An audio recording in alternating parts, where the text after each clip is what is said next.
yes, yes. It says testing on one screen, live on the YouTube screen. Are we live? Let's find out. I think probably, yeah. So, hey, what's happening? It's me, and it's Sunday. No, it's not. It's Saturday. I'm going to wait for this to come up on the broadcast screen and all the other places so that we can all be connected. And it looks like that's coming through right now. Yeah. Hey, Radu, how you doing? Turn my monitor window off and get to, there's that chat window. Now I'm going to turn my phone off, which I should have done a minute ago, but I was pouring a cup of coffee, so I didn't. Happy Saturday. I just did a little cool thing where I went in the Facebook group and showed a preview of what we're going to do. I hope some people saw it and thought it was interesting because I love this stuff.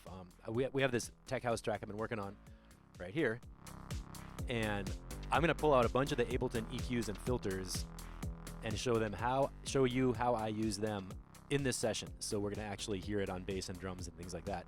And I'll also do a little technical EQing to actually show you just clinically what each part of the EQs are for. Thank you, alarm clock. That's so wonderful. So say hi in the chat. Let me know who's here. I want to know you can hear me and see me. Tell me if the audio sounds perfect. I'm going to put this up as loud as I can. Okay, right here, to me, that sounds good. So I want to know right now, does that sound good or not? Is the music too loud or what? I want to make sure you can really hear what we're doing and also have left-right stereo. And then I'm going to jump into Ableton land.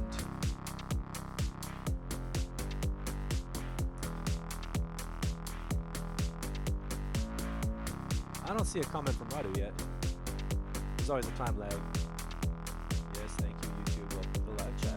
Okay.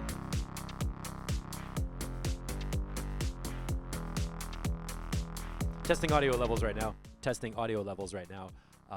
Just a minute ago, I had it up loud where it sounds right to me, and on my broadcast VU meters, I can see that that's in the green and not red. But I want to know if it's the right level for you. Oh, okay. You said it sounds good. I can hear both music and you very well. Oh yeah, I see the chat in the right place too. Cool. It makes me crazy because when I ask a question, there's like a 90-second delay before anybody hears the question, answers it, broadcast comes back to me, and it gets displayed on the screen. So I'm always kind of wondering, like, did anybody hear me? I'm gonna turn it back up now. What is more fun than turning up your headphones loud? I don't know. Okay, so let's go into the Ableton. And thanks for watching. Thanks for hanging out with me. So the basic question we started with is which EQ do I use? Like when I'm doing something in Ableton, how do I know which EQ is the right one? And where do I get them? Why do I use each one? What's the whole deal? What's this all about? So the first thing I did was I took one track and I started dropping plugins. I went into our audio effects browser, just audio effects, you know, and I grabbed everything that has to do with EQ. So we have EQ3. This was like the original free version EQ that you get. EQ8 that I'm going to use for teaching because it lets you choose the different EQ shapes. We have channel EQ, that's the new one for Live 10. You might not have this if you're on Live 9. And then auto filter, this is my favorite one. I actually use this almost as much as EQ8 because you can choose, if you know what you want to do with it, you can just grab it, drop it in there, and it gives you some extra options to play with. As well as these, we have a lot of places where you also see EQ that you might not think of it as an EQ, but like for example, when you're side chaining with glue compressor, you turn on your side chain, what do you got? You got an EQ. What are the shapes? Oh, just like in EQ8, you can choose bandpass, you can choose parametric, you get frequency and gain. So knowing about EQ gives you a lot of tools to use in more places than just a traditional equalizer. What is equalizing all about? Well, it's about balancing the frequencies. At the very most basic radios, like back in the days of a mono speaker with a radio, they would have a volume knob and a tone knob. And tone would make it either sound like you could hear the voices better or sound like you could hear the music better. It was super basic. And then, you know, in your car stereo or like on a basic home stereo, there's two knobs that say bass and treble, and they basically go up and down, and that's it. Then if you go to the next stage, you got a DJ mixer where you have high, mid, and low. And those are three knobs that you twist, and you know how those sound. And then after that, you get even more complicated. I wish this is one of those times I wish we were in a classroom where we could actually have a DJ mixer and a graphic EQ and a car stereo and a home stereo and play with the knobs and hear them and see them. But as we go through this lesson, I'll talk about what some of those things are and where you can get them. And by the way, in the training program, there's a whole course on EQing that you can go and visit. It's got presets, it's got PDF files, there's some in-depth audio engineering stuff about how all these work and what they're doing. So you should look at that course to follow up on what I'm talking about, because I might skip over a bunch of stuff. So to start with, to explain these, instead of me talking all the time, I thought I would use a drum loop, and here it is. It's more than a drum loop, it's a full mix. It's a loop I cut from a song I recorded. I was listening to a DJ set, and I was like, you know, I like that loop. I'll use that. So I'm going to run through the different EQ shapes quickly, and then we'll talk about where they come from and what they mean, because I want you to know the words I'm using, okay? So first we have high-pass filter. High-pass filter cuts out the low end. It lets the high frequencies pass. It's easy to get that mixed up. Let me just get back to the right push channel here. I remember being confused when I thought, high-pass filters, that works on the high frequencies. And no, it doesn't. It lets the high frequencies go through and cuts out the low frequencies. And I'll explain these in pairs. So along with the high-pass filter, you have a low-pass filter. Low pass lets the low frequencies pass. Hey, Steve Ferrari's here. What's happening, man? And then as you change the frequency, you get more and more low frequencies.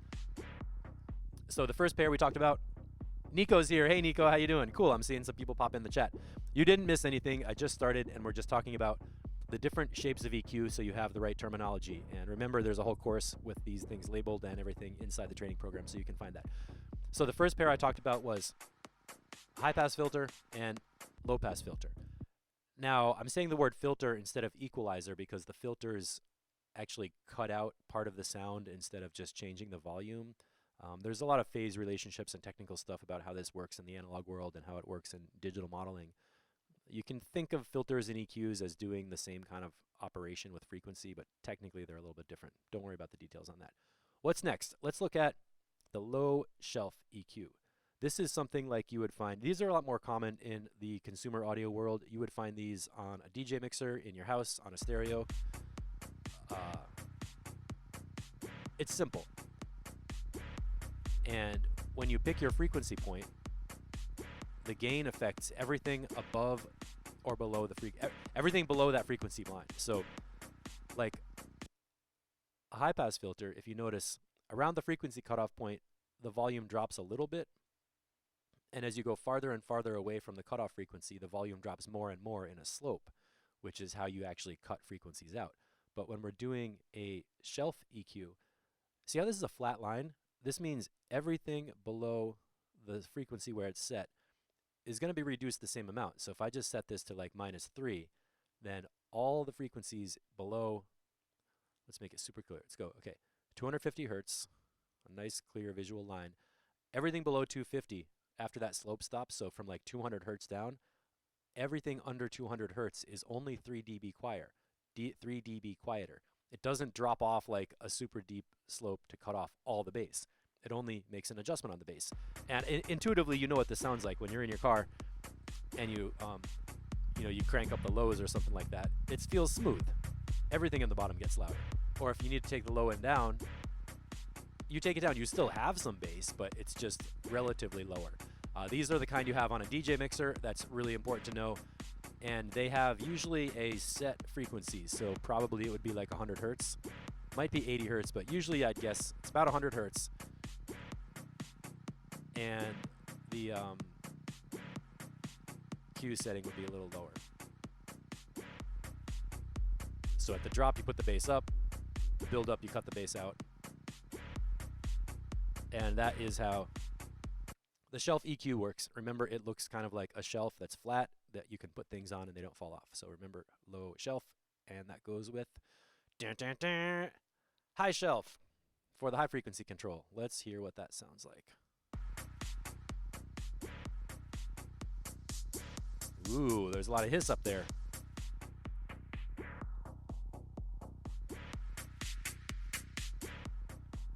So same exact thing as the low shelf EQ.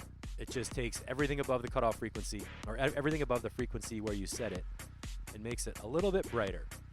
So I'm going to set this back to low shelf, and we're going to do the basic, what they call a happy face EQ. This is what everybody does to make the music sound better. And when I say the word better, I'm doing that little quotation marks thing in the air where you're like, it sounds better. Really what we're doing is boosting the highs and boosting the lows.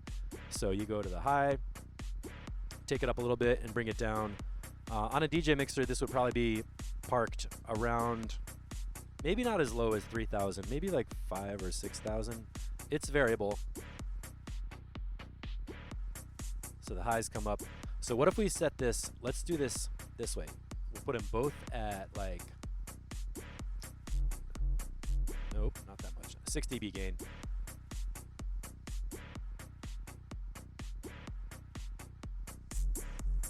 So when you really crank up that happy face thing, it's like the corners of your mouth are going up and the middle makes a smile. More bass, more treble, everybody sounds good. That's like sitting down in a restaurant and dumping salt on your food.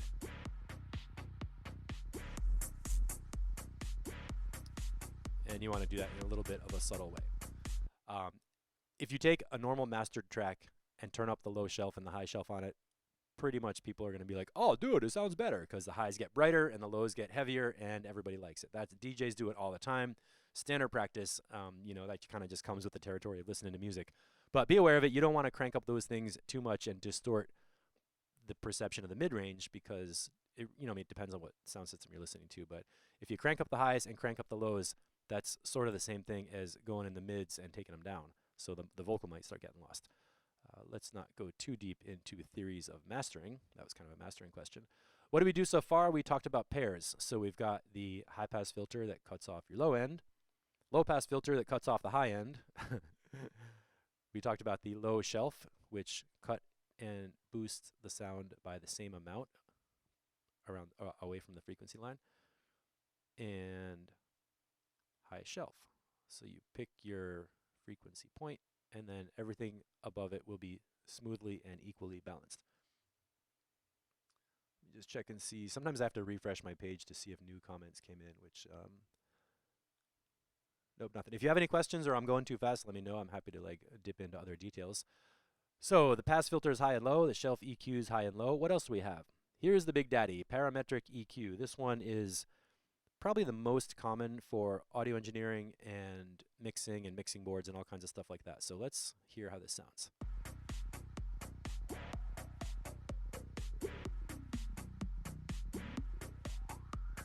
What's cool about it is it lets you pick a specific frequency somewhere in the mid-range and work with only that frequency. So we don't have to cut off all the lows below it, or we don't have to boost everything in a whole shelf above it. We can go to one special place, dial in where it sounds a little weird. You can even change the bandwidth to get really specific and cut that part out.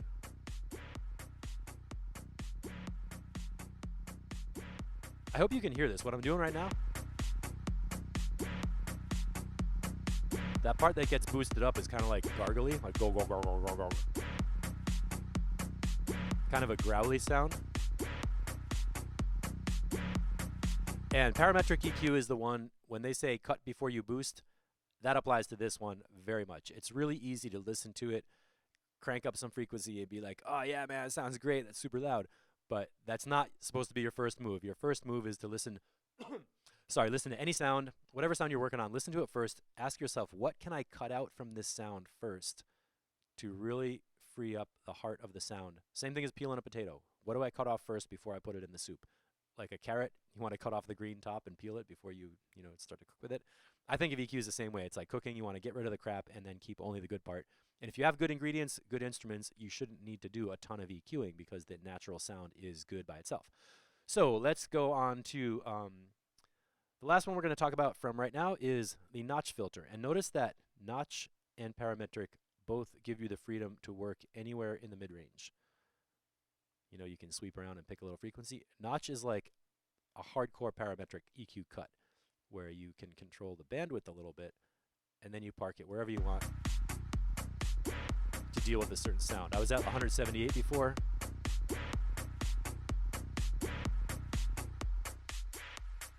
you can make it super wide and get not such a good sound. So a lot of times, if I'm doing a vocal and there's a problem with the hissing, what I would do is start with, this is a technique. This is a specific, super technical technique. I would turn on a parametric EQ, dial in a narrow band, and start sweeping around in the upper mid-range from, I don't know, 2,000 up to 10,000. Excuse me. And then when I find a place that is really ugly, sweep around, search and destroy, find that thing, then I cut that down. Once I find that spot and I know how much I want to cut it, notice that the parametric EQ only goes down to a minus 15 dB cut. I can go right here, change that to a notch filter, and it's actually a steeper cut. It's like a deeper frequency cut. So if you really have a problem frequency from, you know, a sibilant S or a noisy thing somewhere you want to get rid of, notch filter is like the hardest removal tool for the mid-range. It's similar to a high-pass filter, you know, for the low range. If you really want to get rid of that bass, you don't put on a shelf EQ because it's only gonna, you know, a shelf EQ is only gonna like kind of take it down like 15 dB or something like that. See, the bottom of the shelf EQ in Ableton is minus 15. If I really want to get rid of all that low end, forget the shelf, go straight to a high-pass filter, get rid of that Q bump, the resonant bump, and now you can really subtract the stuff below it. So in comparative terms, we've got a group. So high-pass filter, low-pass filter, and notch EQ are your more powerful tools that do more gain reduction. They really cut stuff out. For tone shaping, the low shelf and the high shelf and the parametric EQ are things where you do lesser amounts of gain, boost, or cut, lesser amounts of a change, and you can fine-tune it. And to finish that up, I guess I should mention, we sort of mentioned it already, but the shelf EQs let you boost. So you can do a little touching stuff up. A low-pass filter, the difference is you mostly cut things out. If you want to boost, you have a way to do it with this Q factor, which gives you extra volume at the cutoff frequency. And that lets you boost something in the sound, but it's not even. It's like one bump that's kind of in the middle. And that will give you options on some things like kick drums, but you might not want to use it if you're just cutting stuff out flatline. So that's enough of the technical stuff. Let me know if you're with me so far. That was about 10 minutes or so. Steve, get some coffee. I had this crazy cold last week where I was coughing on video. I felt bad about that.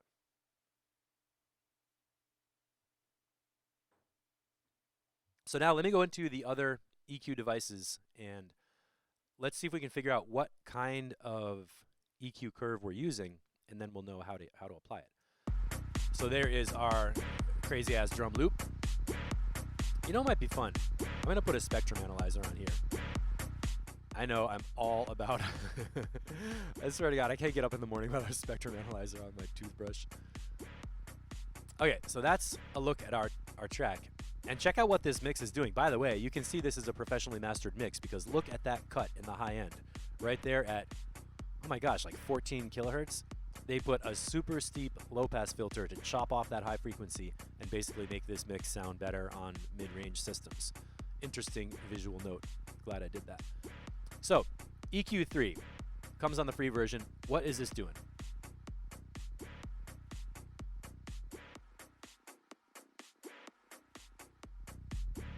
Well, I'm going to give it away. This is a DJ mixer. That's a low shelf EQ. You can set the frequency of the lows. I don't know if you can tell by listening, but when I turn this up, everything below 150 gets evenly boosted. It's not like the curve goes up and up and up and up forever. It's a flat, smooth boost, like on a DJ mixer. Down to minus infinity on the volume range, up to +6. And they built that to protect people who are in the audience because +6 is a big enough boost to notice it and to feel like you're getting a big effect, but it's not like +15. And this matters actually. On the analog mixing boards, like a multi-channel, like a 24-track analog board, your high and low shelf EQs probably do go up to +15 or -15 because sometimes you need that much to work with a microphone sound. But on a DJ mixer, they do not give you that much because that's going to redline your mixer and blow out your subwoofer amps. And DJs, you know they're all redlining, right? If you're not redlining, you're not headlining. What about the high frequency? What's that do? Let me put the low back up. Listen to the music. We're in the groove. And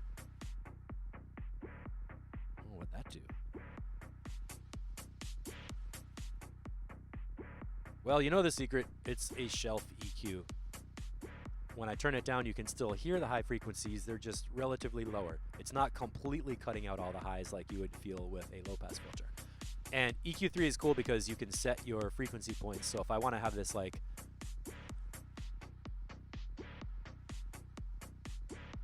tuned in, you can pick the frequency point and then your volume changes stuff above that.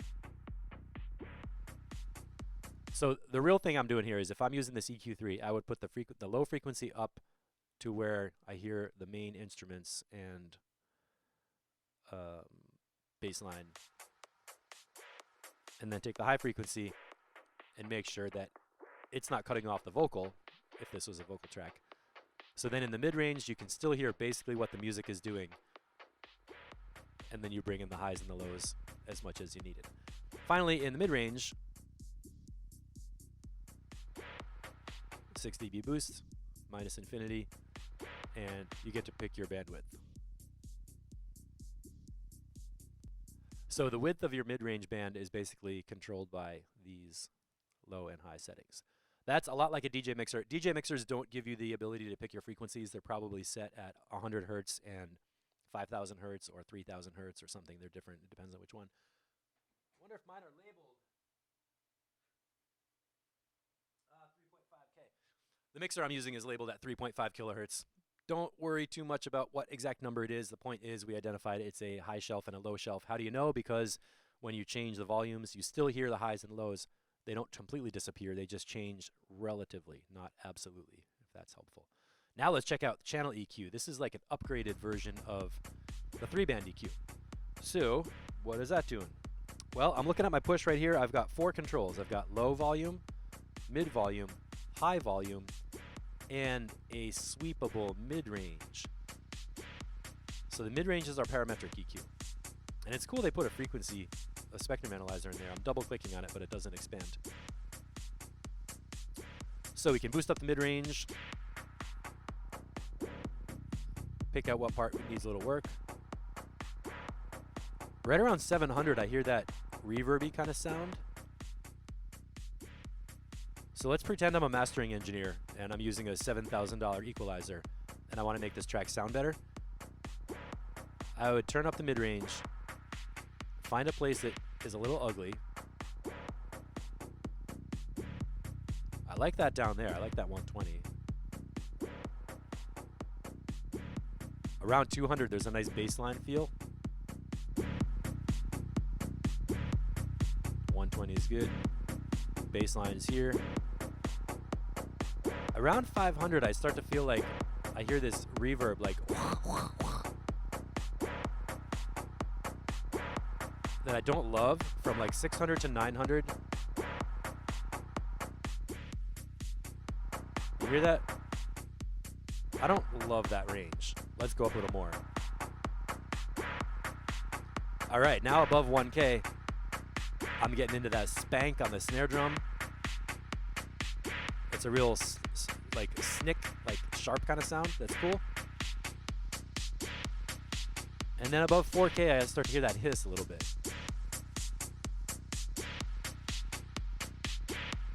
So let's go back down to like 800.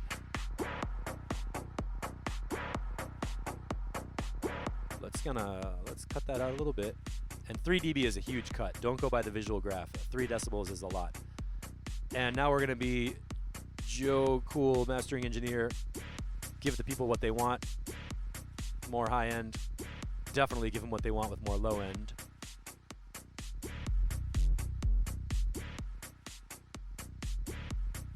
And we have an option to turn this into an actual high pass filter or not. You can see it's doing a shelf EQ right here, and it changes to a filter that cuts off more. Did I miss any questions? Let me stop and look.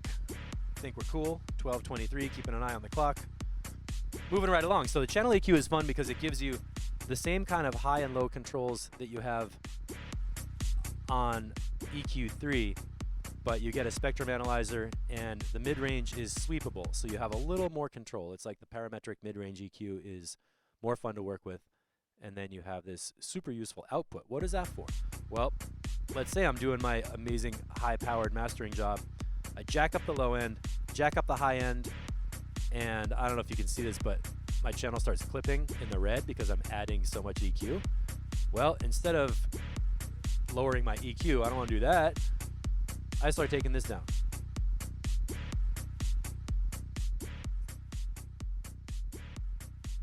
Now let's A/B this to hear the comparison. I'm going to turn up the volume on the broadcast first, okay? So this is just the headphones output broadcast. Now I'm going to turn off channel EQ. And on.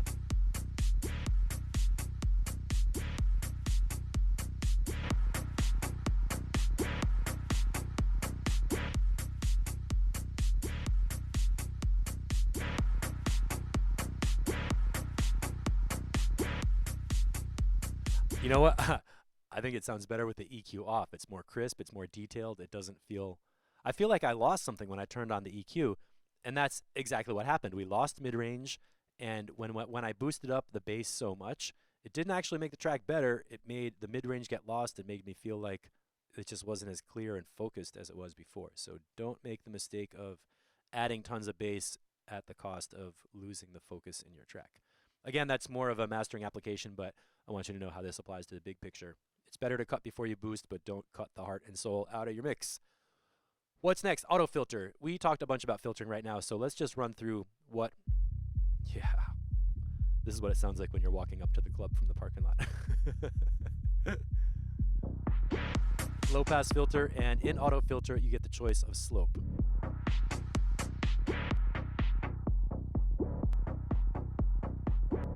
That's the steepness of the cut, or technically how many decibels per octave it's cutting. Don't worry about that.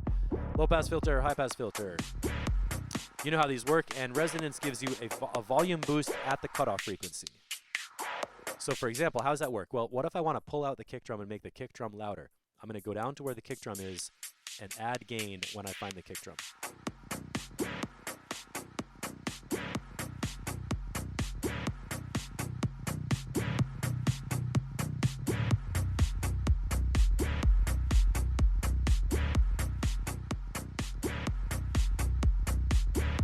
Okay, so what I did was I located where in the frequency spectrum I heard the bass and the kick drum. Then I turned up the resonance to add volume right at that point to really tune in on that one instrument and pull it up louder in the mix. So using a resonant high-pass filter, you could think about it like it's a parametric EQ with only half the thing, where like the right side is a parametric EQ and the left side is cut off and falls off the cliff. That might be confusing though. So what else is in here? Band pass filter. Ooh, just like it sounds like. Gives you a frequency band, and you can pick where that is. The slope is really cool with bandpass filter. It's very obvious with a tighter slope, you lose more of the sound.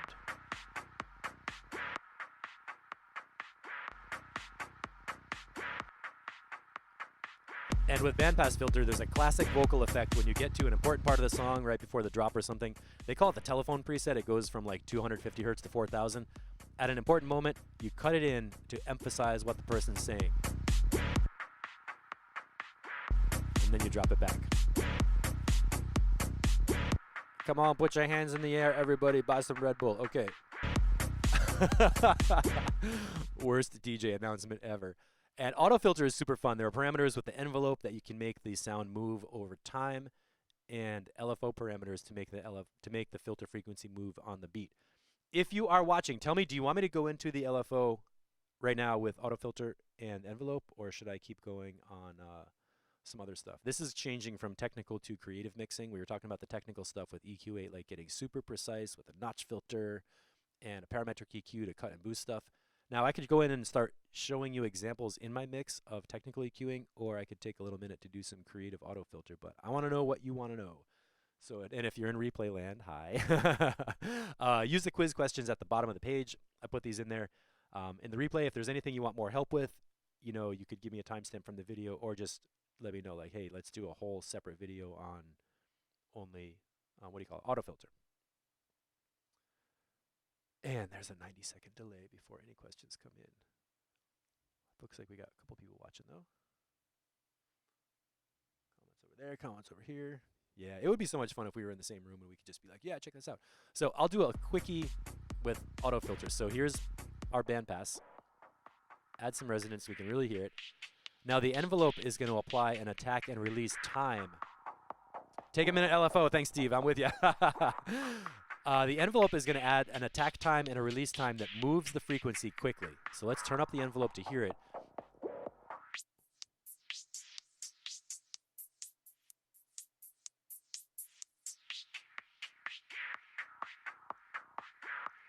And this is based on the transients coming through. So every time like a snare drum comes through or a kick drum or something, it moves the envelope, and it takes the attack time is how long it takes to get up to the new frequency, and the release time is how long it takes to come back down.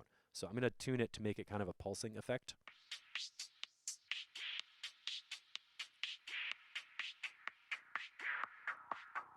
Now that's subtle, right? It's not a huge effect.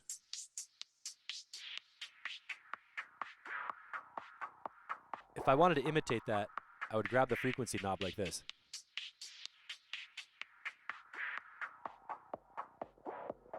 That's what the envelope is doing it, but it's doing a lot better than me.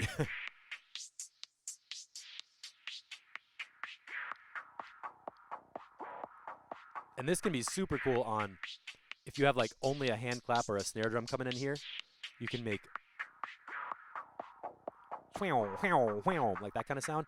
Or if you put white noise into here, we're getting towards how you would make like a white noise snare drum. And notice that the when I put the envelope up, it makes the frequency go up and then come down.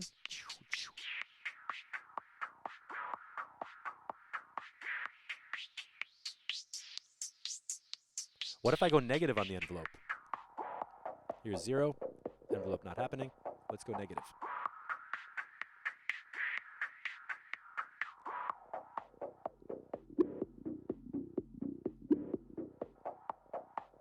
It takes the frequency and lowers it and then raises it back up.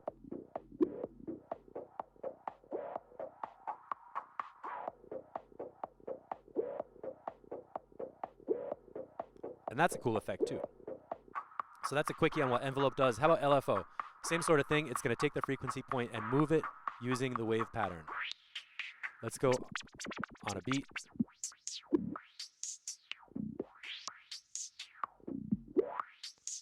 This is sine wave where it's going up and down smoothly. Square wave is going to be weird. Let's check this out. Completely changing the frequency from the high end to the low end of the spectrum all at once. In between those, we have the sawtooth wave. And then, oh, sorry, this was triangle wave. I used the wrong word. Now, a sawtooth is kind of cool. Every measure, boom, boom, boom, boom, boom, boom, boom. It goes from low to high, and you can tune in where it starts, right?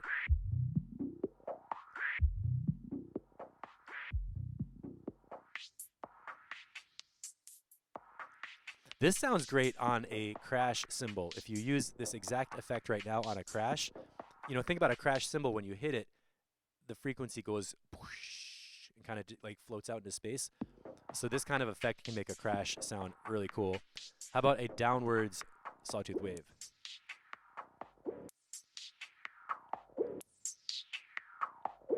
Pew.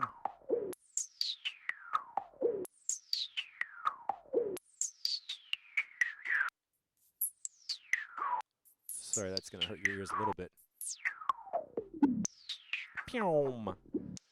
And that makes those dive bomb sounds. So you could put that on a bass sound and make an absolute speaker thrasher. Finally, the secret weapon is sample and hold that has a positive and negative one. To understand this one, think about a sine wave first that's really pixelated. So it goes in chunks that are square. It's still moving in a sine shape, but it's like you know, riding your bike on a staircase where it's like So this is going to modulate the frequency up and down in a jittery way. And when this gets to be fun is when you speed it up.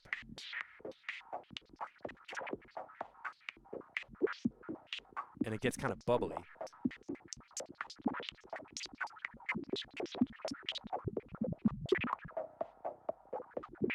And it sounds like it's getting digitally smashed into pieces and thrown around the room. That's a really good effect on a synth. So maybe we should put that on a synth sound for it to make more sense. So those are some of the things I do with auto filter. I think this is one. Oh my gosh, I didn't even get into the filter models. I think this is one of my favorite plugins because when I want a high pass filter, I don't really want to grab EQ8 and have all this extra stuff because there's like all these extra knobs on the push to deal with. I'm like, hey, grab auto filter, hit the high pass filter. First of all, it's super fast to just grab one knob and dial in the frequency I want, and then you change filter circuits, and you get some buzz, fuzz, and tone happening, where you can crunch your sounds out.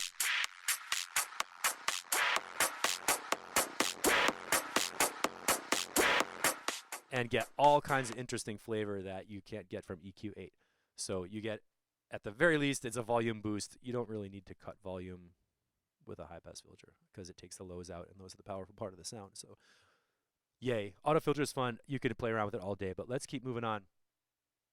What was my point today? I wanted to talk about the different kinds of EQs and filters and where we would use them. So we talked about what they are and how you see them in different places in Ableton. Now I'm going to jump into the session and see what it looks like with channels and EQs. And I didn't change anything about the session for the workshop today. This is actually really how I did it. So first, let's look at what's on the kick drum down here.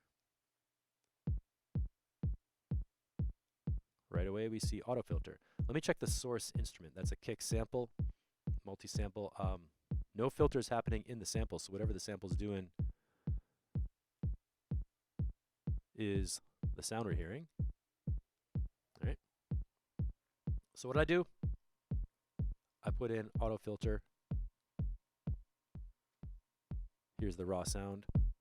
Drum bus is working like a tone shaper with some volume and drive. I didn't want that long tail on there.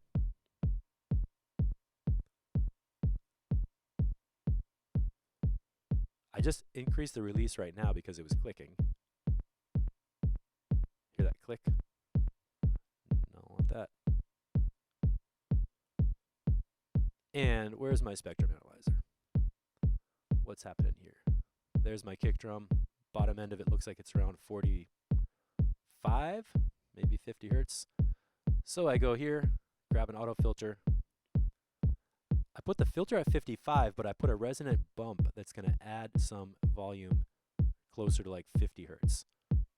So that on my master output, it doesn't make a gigantic difference, but it does take a little bit of that extra low out of there, so I have some room for baseline. So this is an example where you could use EQ8 and set it to high-pass filter pattern, but I grabbed auto filter because it was I just wanted one thing. I did not, or in other words, I didn't need to take, this is not a kick drum microphone. I didn't have to go in and be like, okay, I want a little bit of the click up here, and then there's like some weird muddy stuff down here, and I have to cut that out and then put up the low end because it's from a microphone. On a microphone, you might have to do all that stuff because the raw sound might be the actual, it might actually need work like that. But on this kick drum, I picked a sample that sounded pretty good, and I just wanted to do a little shaping, mostly a little boost around 50, and then cut everything below it, which is exactly what the high-pass filter does for me. I'm going to turn off the gate, drop this into the mix, and we'll hear how the resonance works.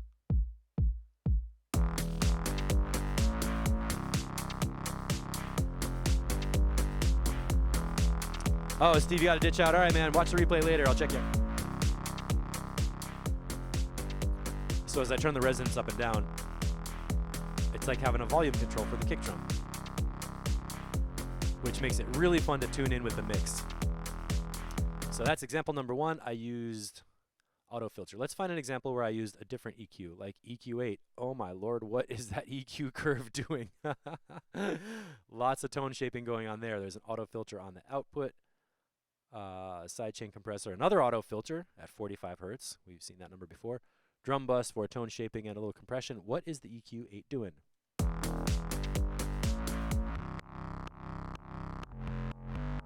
Let's go back to the raw sound, and you'll hear it the way I heard it when I was starting. Oh, that's such a cool sound. What's my master key command? I don't have one. Let's put you on G. All right, here's the bass line. On the spectrum, I can see there's a lot of sub stuff happening. From 40 down to 32. Oh, nasty. And then this, these peaks. So that right there is the lower octave. Here is the mid-range octave. I want to work with this as a sub instrument and use a second copy of the bass line for the high frequency buzz.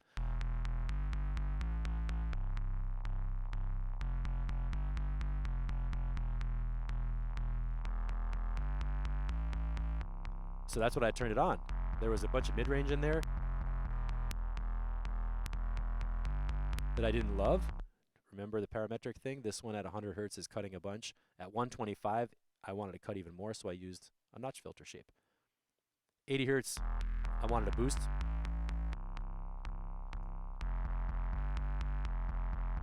And what I was doing was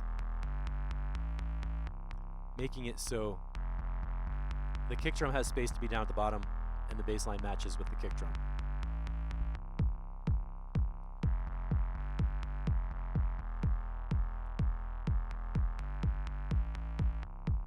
There's that low bump down there at the bottom, and the kick drum fits all together.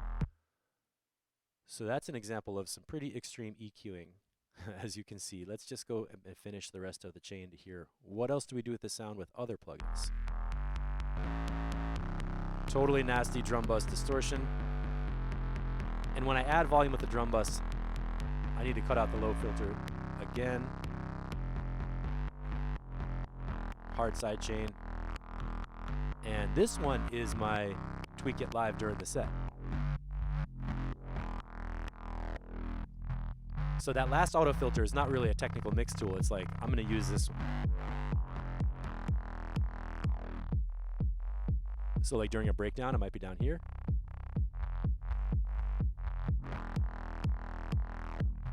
And open it up for dramatic effect. So that is the dramatic effect auto filter. I labeled that to be funny, but actually that is going to be useful because someday I'll look at this and be like, what was I planning with that? Oh yeah, I was going to automate that during the session. So I got some frequency balancing going on, some serious cuts, and then a little creative control. Question from Radu. So we create a gap in the middle for other instruments to sit in, or use a wide notch for that? Or do we need two different instruments and we shouldn't process the same bass sound 2 times? All good questions. First question, yes, we create a gap in the middle for other instruments to sit in. A wide notch might work, but I used 2 different bands of EQ for 3 and 4 right here. Do you need 2 different instruments? Yeah. I made another whole one right here to, it's not an exact copy of it, but I wanted like the more of like the pluck sound. That low bass is so nasty, you hear just like the whoa, whoa. And I wanted something more like plucky, so I added a layer to do that. And you'll notice the plucky layer is totally not a sub. It's all mid-range, it's not heavy in the bottom. But together, you've got the big bottom, plucky mid-range, and a thumpy bass.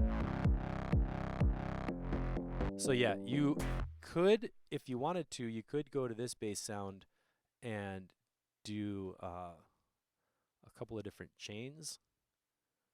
And the way I would do that is I would select all those plugins, Command G, make a group. Open the device chains and label that one whatever, lows. Now I create a new chain and call that highs. Now on the low chain,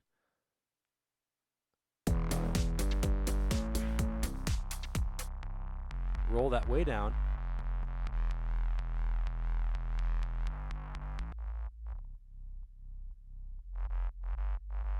Oh, that's even distorting my headphones. Now, on the high chain, that's like our dry sound again, because the chain made a new copy. And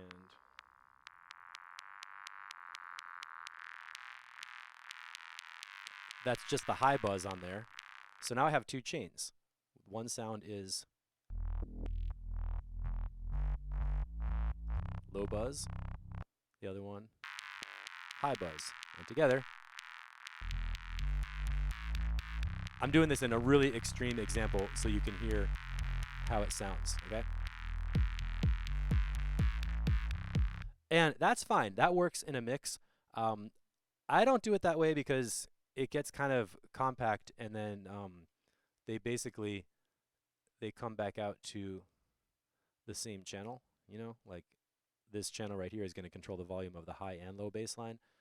And a lot of times, as you know from my grouping, I want to have my lows in one place with my sub and my kick drum, and I want all my other bass lines in this instrument rack. So that's why I don't split chains so much this way. But it is a really cool technique, and it's super useful for a lot of other things. I don't know if I can ungroup that, but so that's. I hope that answers that question. Other people do multiband EQing or multiband compression, where you would have like you set your frequency crossover point and then do different kinds of compression for the lows and highs of your bass line, which is available as an option too, but that's kind of beyond the scope of this lesson today. Let me see. It's 12:45. I don't want to spend 9 hours on this, so I wanted to show you some examples of using real EQ and everything in real life. So here's a bassline sound. I'm going to bypass everything, go to the raw sound, and talk about the decisions I made and why with frequency. All right, now this sounds like it sounds kind of fake to me. Oh, comment, Radu, yes, using effect change with high-pass filter, low-pass filter instead of 2 channels, but it does the same thing. Bingo. Same thing, different process. It all works out. It's up to you for your workflow. This sound to me, it sounds like it came out of a can. It sounds like a cheesy little Casio sound. I like the way it has a plucky attack where it's got like a bump on it. It's almost percussive. That adds a lot to my bass when I have the other one so distorted. But come on, that is just not going to work. So I created a bandpass filter with specific endpoints, with a high-pass filter to get rid of the lows, a low-pass filter to get rid of that brightness on top, an auto filter here to emphasize a little motion in the mid-range with the LFO. All right, because that mid-range is where I hear the pluck and where I feel the percussiveness of that bass line. So I thought, hey, and actually, you know why I did that? I remember why I did that. When I was looking for the right place to put this auto filter, I was doing this, and I thought, all those places sound good, and I can't pick which one. Solution. Park it in the middle, and let auto filter continuously sweep, so I get motion that all that mid-range gets emphasized in a subtle way. So the sound has motion, all right? Motion keeps it interesting. Glue compressor to smack it down, long attack time so I don't kill the attacks. Up next, drum bus, what's gonna happen?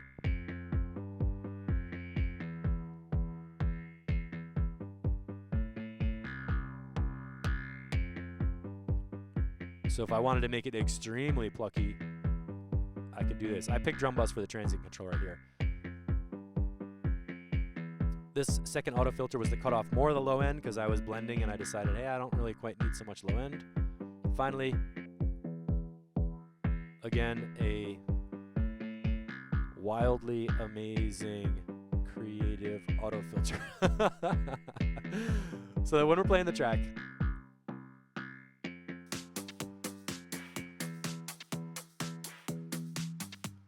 we have something to play with.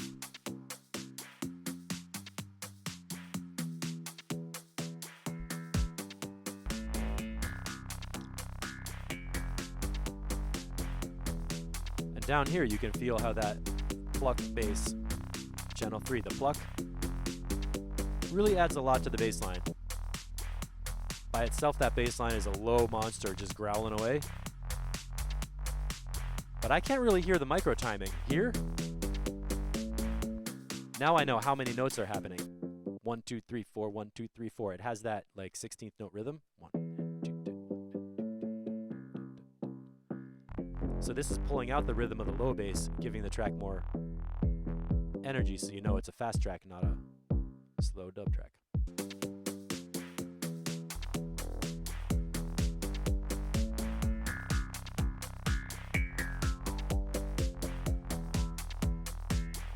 So real life examples of using EQ8 and auto filter. And EQ8 was kind of like a custom bandpass. I could use the channel EQ on this, I guess, if I wanted to set the high and low points, but I did it with EQ8. What's next in the mix? Okay, here's a drum rack with a whole bunch of stuff on there. At the end, I just used a simple high-pass filter applied to everything in the drum rack. Why? Because I have a kick drum on another channel. Do I want all this low-end kick drum from my drum rack? Answer is no. You could, if you want to, you could go right here and treat this whole thing like your mix. And you could make a cool stereo mix of your drum rack track, and that's fine. But for me, I had a separate kick drum, so I got my drum rack sounding the way I want. Figured out, yeah, probably 120 hertz. The main kick is going to be below that. Doink.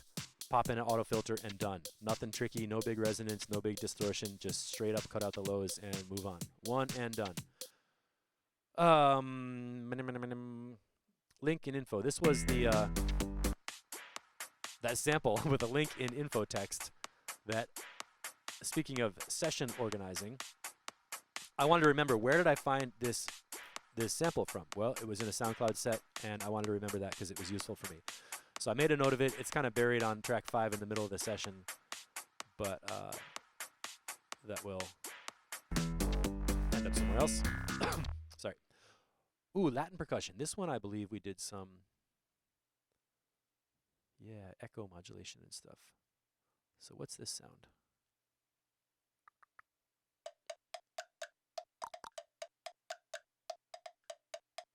Simple high-pass filter, clean up the low end, get rid of it. A little bit of a compressor.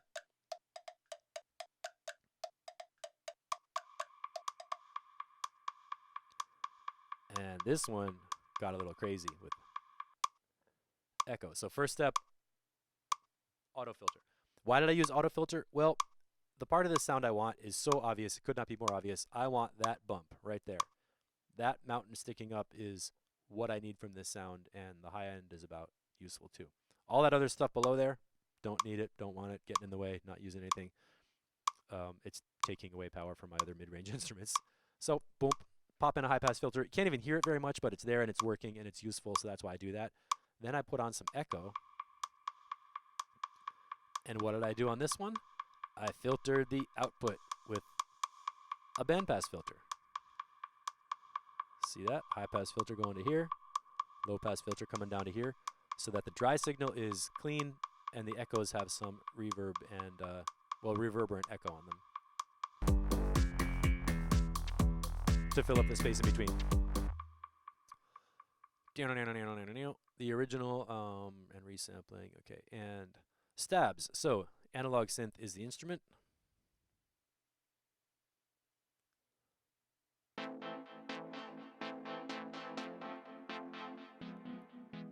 Basic technique, cut out the lows, and now I added some filter drive to give it a mid-range sound with a bunch of buzz and crunch on there. Favorite new sound, the wider.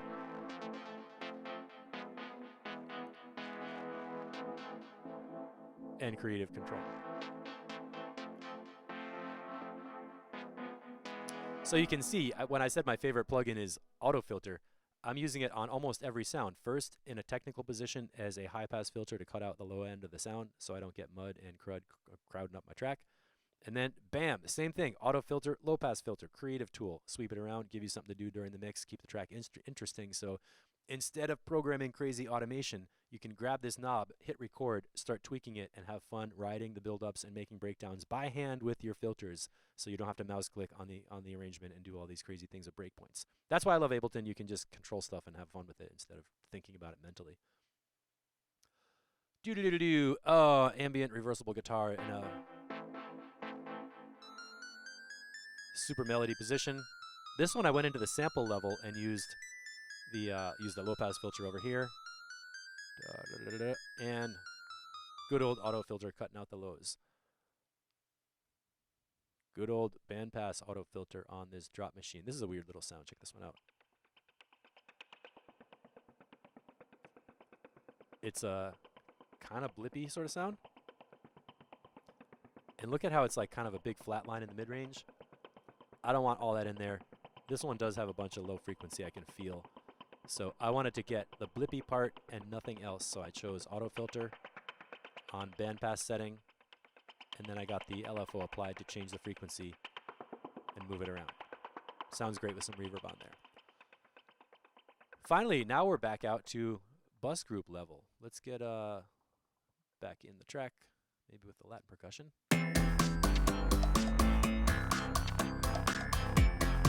Need that kick drum in there. I'm gonna mute the melody.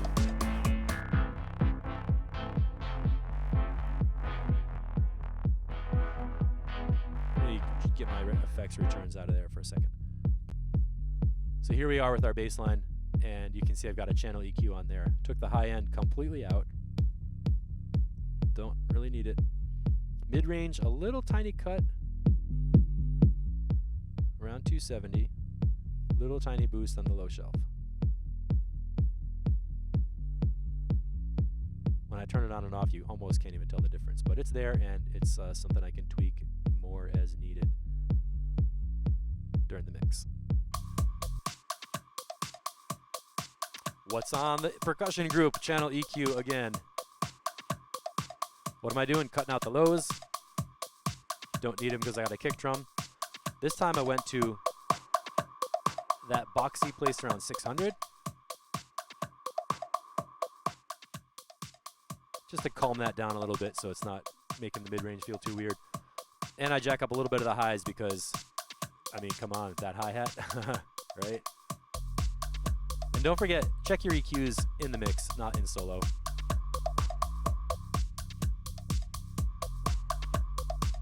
And this mid-range cut probably will make a lot more sense when we hear the instruments.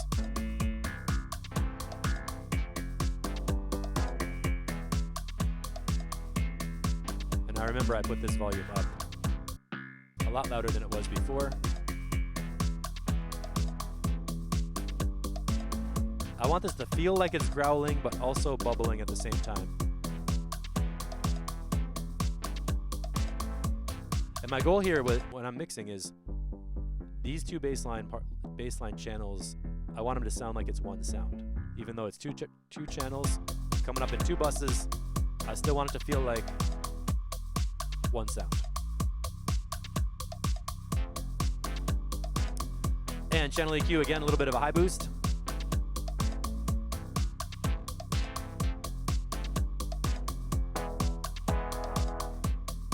You can hear that 757 area. Comes down a little bit. And that's what we did. So I hope this helped you understand the thought process between why I'm choosing an EQ and what is the mix decision. Like, what's the reason for it, right? Why do I need that EQ? I know I've hit you in the head a million times to say cut out the low end of every sound that doesn't have to have low end. That doesn't mean kill your low end completely. I mean, there is warmth and there is body around 250 hertz and everything. Like for piano, you need some low end body. For synths, you definitely need that mid-low body.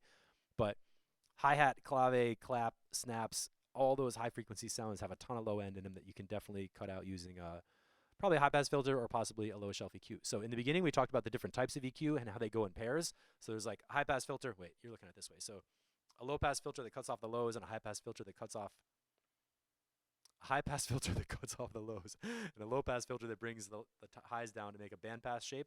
So band pass filter is like the blend of those. We talked about shelf EQs like on a DJ mixer where they take a whole flat line and raise it up or down the same amount. So there's a low shelf EQ and a high shelf EQ. Those would be probably in your car, in a DJ mixer, home stereo, that kind of stuff, because they're easy. It's one knob. You get more or less. You don't have to think about frequency. You don't have to think about slope. None of that filter stuff. You just get boost or cut, the high or the low. Really easy. And then for the mid-range, we had two options. One was parametric EQ. That's like the gourmet go-to EQ where you pick your frequency, you dial in how much gain you want to cut or boost. You get to control the bandwidth with the Q setting and get really surgical and precise and dial in sounds. On vocals and things like that, you use those a lot more. We were doing kind of a rough and dirty quick mix with bassline synth, kick drum. I had a kick drum sample that was ready to go, so I didn't really need to EQ it a whole lot. But I can tell you, doing live sound with mics, every channel has a high-pass filter on it and probably 2 or 3 bands of parametric EQ because the mic is picking up everything on stage. It's not just the snare drum. It's like the snare drum plus the bass guitar right next to it plus the lady singing up front. And there's all these frequencies going around, and you got to clean them all up and get the part of the sound you want and nothing else as much as possible. So parametric EQ is really useful. I don't know of any mixing boards. They don't usually have notch EQs on them, so you don't get that option for live sound. But for the studio world, we definitely use notch EQ. Let me see if anybody asked any other questions. It is 1 o'clock. I got to ditch out because I'm doing a hip hop show tonight in this big converted church that's got, they took out the altar and put in subwoofers. How cool is that? So thanks to Radu and Steve for watching, and everybody in replay land. Use the quiz at the bottom to add questions or let me know what you want to talk about next time. I really like this series. Last time we talked about compressors and limiters. This time we talked about EQs and filters. I know all those topics can go deeper, but I want to do another one of these on reverb and just talk about the basics of which kind of reverb do you choose, where do you put it, and why. Question from Radu: is there any way to check visually in EQator spectrum for a specific loudness level or value so I won't overdo it? Well, yeah, I mean, no. Yes and no. All right, so here we are on the master channel. You know, you can see the whole mix, and you can see kind of which instruments are poking up at different times. Like right here in the mids, I can see the that synth is bobbing up. Bah, bah, bah, bah. What exactly are you asking? To visually check for a specific loudness level. That gets into measurement. On the left side of the spectrum, you can see there's like, minus 48, minus 36, minus 24. Those are decibel levels of each different frequency band. This was confusing for me when I started getting really into Spectrum Analyzer. So you can compare relative levels, like the kick drum, before processing it was at minus 48 and now it's at minus 24. So you can measure like, oh, I made a 20 dB increase in my low end level. But the confusing thing is talking about sub bass. Specific loudness level so you won't overdo it. Well, the end of your question is the interesting part for me, where you said I don't want to overdo it. That really comes back to listening and feeling it in the full mix, where if you can feel the sub bass properly and you know that you're in a room where all other recordings sound good, then you should be able to do it by listening and by looking at the spectrum and seeing, okay, here's my sub bass down there. And if you can kind of see it on the spectrum and you feel it in the room and you hear it and it sounds good compared to everything else that you listen to, that means it's basically in the right place. And for monitoring, I do mix with spectrum for sub bass a lot.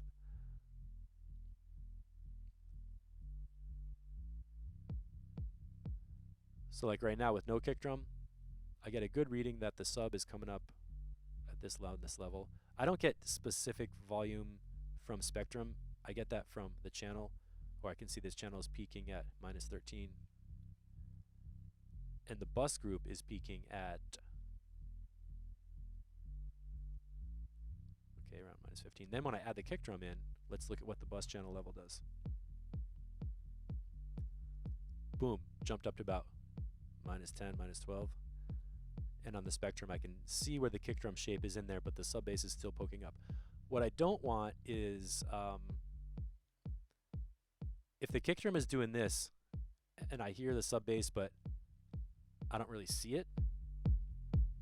Like right now, I can think about the sub bass and I can hear it, but I don't really see it on the spectrum. So I've learned to turn up the sub bass so that it's poking up above the kick drum a little bit. So I see my kick drum line. When I bring in the sub bass, I should see some little peaks coming up clearly above the kick drum part. And if the sub bass is like this, and I put the kick drum in and I don't see the kick drum, then you know you have too much sub and not enough kick. That takes some time to get going. It does. You have to get your kick drum sounding right compared to everything else in your mix, and then get your kick and sub relationship so that they work together as a unit. And that is the #1 reason why I put those two in a low end bus group, because once I have them here, if I want more low end, I can grab that volume fader and put it wherever I want without changing that delicate relationship between the kick and the sub. So that's your answer, and I don't feel like that was a very specific answer, but kind of try to show you what I do to solve that problem. When you get into the world of mastering, you absolutely do measure volume with VU meters at different frequencies and keep an eye on everything to just have a reference point.